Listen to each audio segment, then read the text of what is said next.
Баршаңызға сәлем достар. Бүгін сіздермен шәугімнің осылай жылтырап, тап-таза болып тұруының сырымен бөлісетін боламын. Видеоны соңына дейін қарасаңыздар, толық барлығын түсіндіріп айтатын боламын.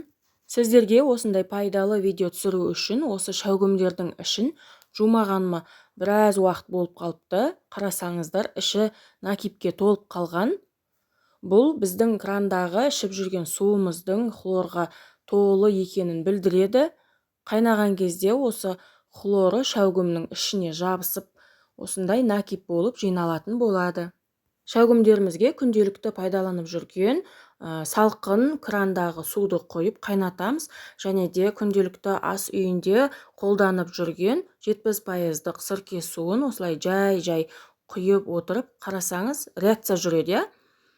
Осылай құйып отырып, біраз шамасы 5-10 минуттай қайнатамыз. Сірке суын құятын кезде шәугімнің астын баяу отқа қойып, осылай аз-аздан құйып отырыңыз. Егер бірдестен көп құйып жүрсеңіз, ол қатты реакция беріп, шәугімдегі су тасып кетуі мүмкін. Екінші шәугімнің накипі көп болғандықтан, қарасаңыз, реакциясы қатты болып жатыр, және де оның кетуі ұзақтау болады, ұзағырақ қайнататын боламыз. Шәугімнің іші тазарған кезде осылай реакциясы басылып, қайнауы да басылады. Қайнап тұрған ол суды, енді уксустың суын төгіп тастайтын боламыз. Қайнап тұрған ыстық суды төгіп жатқанда, қарасаңыз, тағы да реакция болып жатыр. Бұл шәугімнің шүмегіндегі бағана қайнағанда тимей қалған накиптері ағып түсіп жатыр.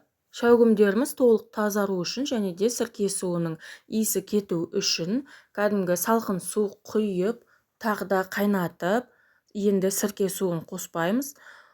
Сөйтіп қайнағаннан кейін суын төгіп тастайтын боламыз. Осымен барлығы бітті. Шәугімдеріміз тап-таза, жылтыр болып, біраз уақыт тұратын болады.